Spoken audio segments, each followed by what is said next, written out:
বলিসনি কেন? এ বাবা, অনেকটা ফেটে গেছে। আমি তোকে একটু পরে ফোন করছি। কি হয়েছে? এই তো অনেকটা ফেটে গেছে। আরে কিচ্ছু হয়নি মা, এগুলো আমি সামলে নিতে পারবো, তুমি তো চিন্তা করো না। তুই বেশি কথা বলিস না তো, দাঁড়া।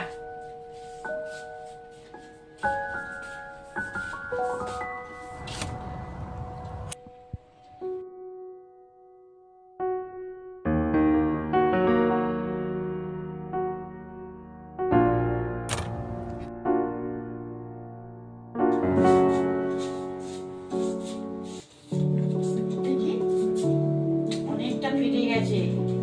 আগে বলিসনি কেন? দাঁড়া। আরে এসব নিয়ে না, না, চাপ না। নিও না।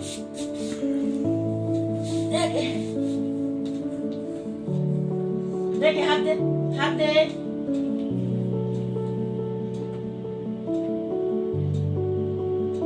মা, 32 বছর বয়স আমার, এসব এখন আর লাগিয়ে দিতে হয় না। বয়স বাড়া মানে এই নয় যে তোর প্রতি আমার যত্নটা কমে যাবে।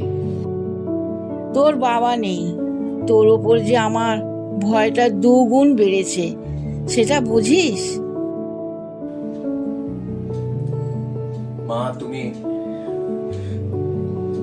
যত্ন না নিলে আমি ভুলেই যাই যে আমাকেও নিজের যত্ন নিতে হবে।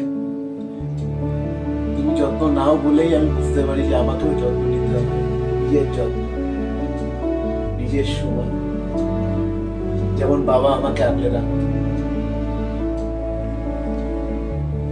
মানুষ নিজের যত্ন নিতে শেখে যখন কেউ তাকে একবার ভালোবাসা দিয়ে মনে করিয়ে দেয়।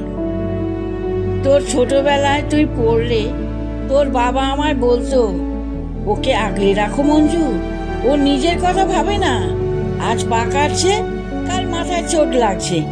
আজ তোর বয়স হলেও তোর বাবার কথাগুলো আমি এখনো ভুলিনি।